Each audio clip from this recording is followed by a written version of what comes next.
जय हिंद। जो आप लोग यहाँ पर क्लास 10th में हैं तो आप लोगों के लिए ये वीडियो बहुत ज़्यादा खास है। आज के इस वीडियो में आप लोगों को यहाँ पर साइंस के टॉप 3 क्वेश्चंस बताने वाले हैं और ये क्वेश्चंस बहुत ज़्यादा इंपॉर्टेंट हैं और ये बायो के क्वेश्चन हैं, तो आप लोग इनको जरूरी तैयार करके जाना। 3 बताऊँगा क्योंकि ज़्यादा जो बताऊँगा तो आप लोग वीडियो को पूरा नहीं देखते हैं, इसलिए आपको ये 3 क्वेश्चन जरूरी तैयार करके जाना। और ये बायोलॉजी के क्वेश्चन हैं और ये NCERT तीनों क्वेश्चन हैं, बहुत ज़्यादा इंपॉर्टेंट है। और जो आखिरी वाला है बहुत ज़्यादा इंपॉर्टेंट है, तो वीडियो को पूरा जरूर देखना। वेरी वेरी मोस्ट इंपॉर्टेंट, ये 6 नंबर से कम नहीं पूछा जाएगा, तो ध्यान से वीडियो को देखना। तो चलिए शुरू करते हैं। देखिए यहाँ पर पहला क्वेश्चन कौन सा है कि मनुष्य में पाए जाने वाले दांतों के प्रकार तथा उनके कार्यों का वर्णन कीजिए। बहुत ज़्यादा इंपॉर्टेंट है और जो आखिरी वाला है वो बहुत ज़्यादा इंपॉर्टेंट है। और अभी आप लोगों को बताऊंगा इसका PDF नोट कहाँ मिलेगा।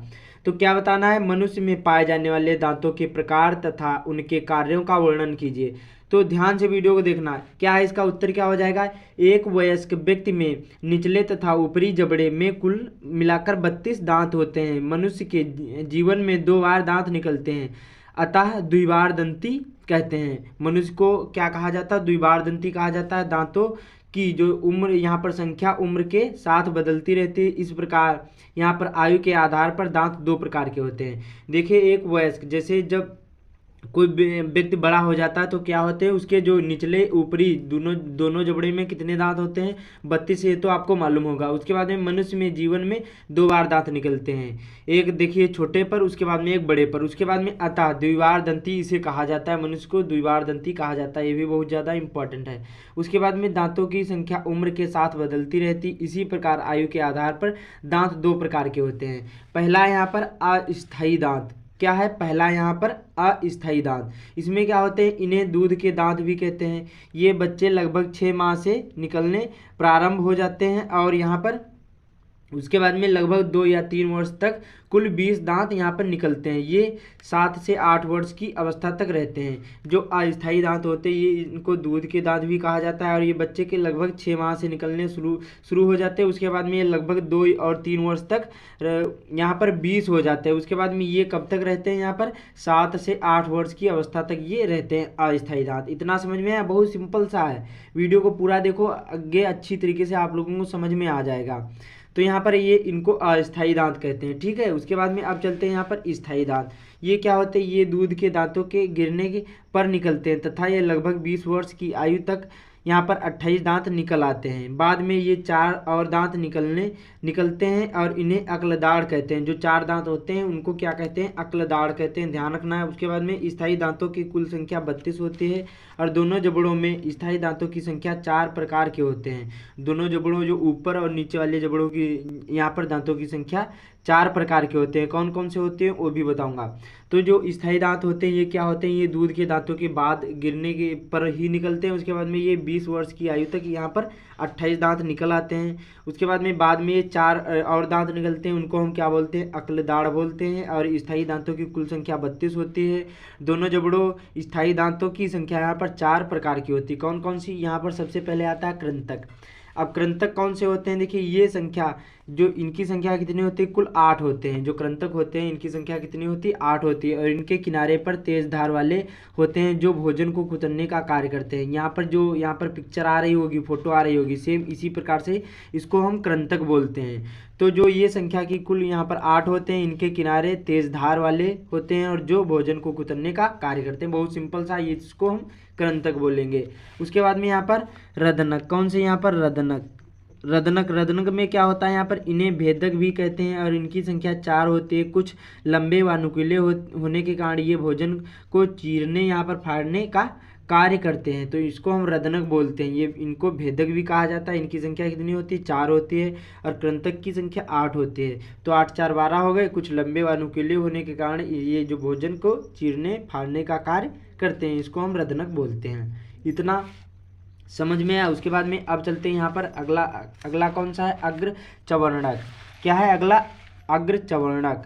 इसमें क्या होता है, देखिए इसमें प्रत्येक जबड़े में 2-2 जोड़ी होते हैं। ऊपर नीचे 2-2 जोड़ी होंगे, मतलब यहाँ पर 2 जोड़ी का मतलब होता है 4 ऊपर होंगे और 4 नीचे होंगे, 8 इसमें होंगे। इनके सिरे पर 2 शिखर होते हैं और जो क्या होते हैं, चपटे एवं चौकोर होते हैं और जो भोजन को क्या कुचलने का कार्य करते हैं। इसको हम अग्र चवर्णक कहते हैं, ये आपको ध्यान रखना। उसके बाद में चर्वणक, ये जो आखिरी में चौथा होता है इसका क्या होता है, यहाँ पर चर्वणक होते हैं। इसको ये किस प्रकार के होते हैं, इसमें प्रत्येक जबड़े में 3 अर्थात यहाँ पर कुल 12 होते हैं, 3 जोड़ी होते हैं अर्थात कुल कितने 12 होते हैं। इनके सिरे चौरस तेज धार वाले और यहाँ पर भोजन को पीसते हैं। तो इसी प्रकार से ये चारों आपको अच्छी तरीके से तैयार कर लेना।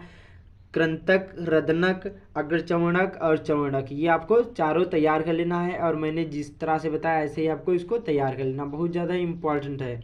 अगला दूसरा कौन सा बहुत ज़्यादा इंपॉर्टेंट, ये भी एनसीईआरटी मैंने पहले ही बताया। ये कितने नंबर के पूछे जा सकते हैं, ये 6 नंबर का पूछा जा सकते हैं। तीनों क्वेश्चंस बहुत ज़्यादा इंपॉर्टेंट है, बार बार ये आपके बोर्ड एग्जाम में पूछे गए हैं।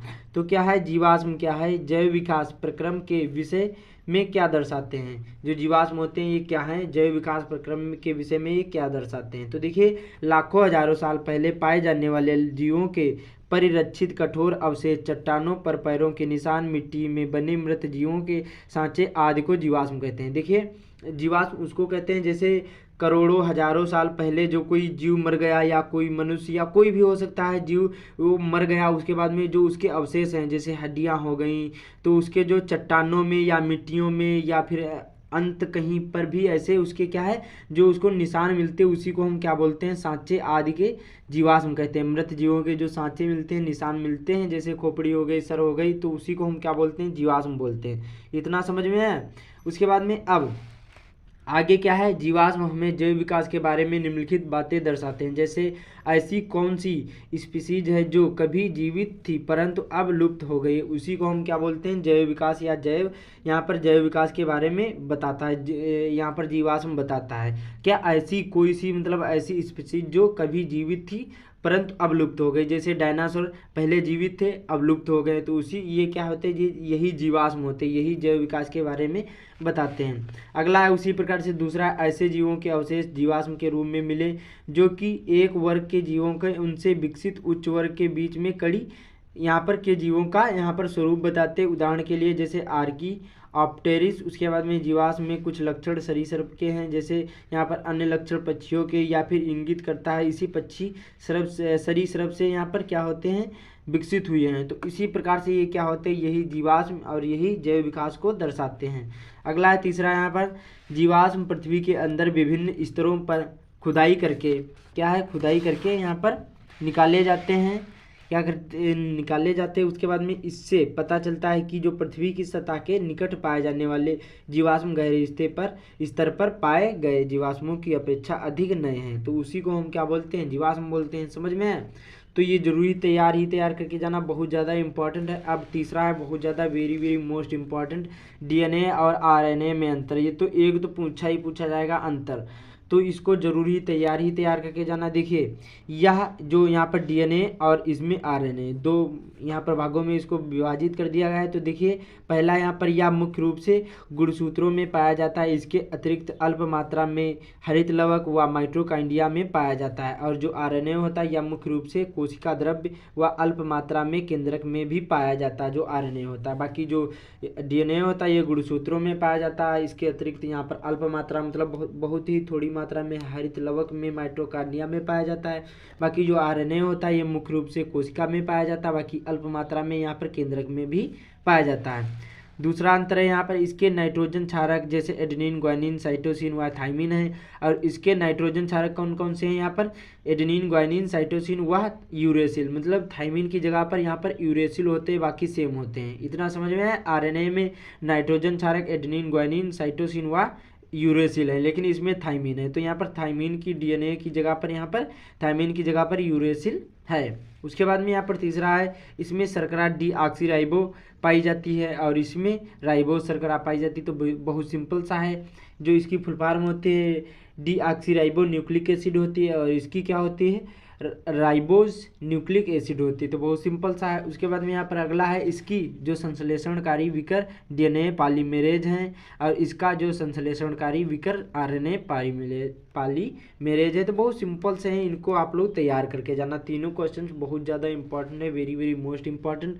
और जो इसका पीडीएफ नोट चाहिए तो लिंक डिस्क्रिप्शन में मिल जाएगा टेलीग्राम का, वहाँ से ज्वाइन करिए और इसका पीडीएफ नोट प्राप्त कर लीजिए। तो इस वीडियो को ज़्यादा से ज़्यादा शेयर कर देना। बाकी चैनल पर पहली बार आए हैं चैनल को सब्सक्राइब भी कर लेना। और जैसे आपको नहीं पता है कि बोर्ड एग्जाम में कॉपी कैसे लिखी जाती है, तो यहाँ पर वीडियो आ रहा होगा, क्लिक करके देख सकते हैं। तो मिलते हैं अगले वीडियो में।